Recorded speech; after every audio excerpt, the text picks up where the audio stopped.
présenter une charmante petite bulbeuse. C'est donc le cyclamen de Naples, cyclamen ederaefolium, parce que donc la forme de sa feuille ressemble à une feuille de lierre. Les premières fleurs vont apparaître fin août.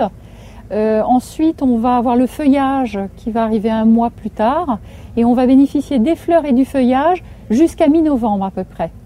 Arrivé mi-novembre, les fleurs auront fini de fleurir et donc va disparaître et nous pourrons garder le feuillage jusqu'au début du printemps à peu près.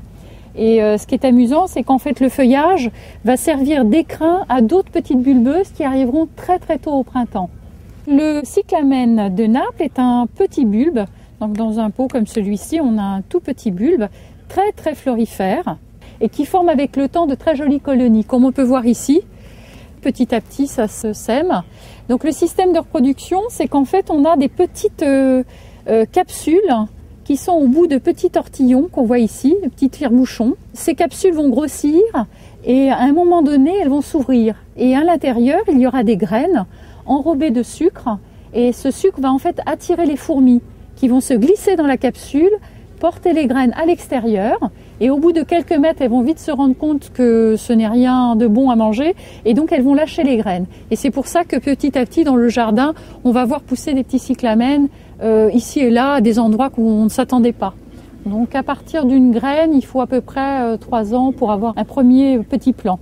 Donc ça s'étale doucement, gentiment, toujours sous des arbres ou mi-ombre, voire ombre, jamais de chaleur ou de soleil direct.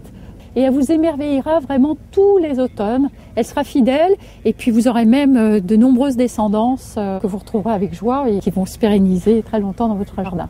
C'est une plante qui est originaire en grande partie de la Turquie, qu'on retrouve dans certaines régions de Suisse et même de France, puisque dans le Jura on en retrouve. On va retrouver différentes couleurs, donc du blanc, du rose plus pâle, quelques-uns qui sont pourpres. Et quand on regarde bien, le cœur du cyclamen qu'on a ici, qu'on appelle aussi la bouche, est souvent d'une teinte encore différente, soit blanche, soit ourlée de violine. Donc vous voyez, tous ces petits trésors en fait vont s'hybrider et avec le temps, on aura des teintes plus ou moins foncées qui vont apparaître.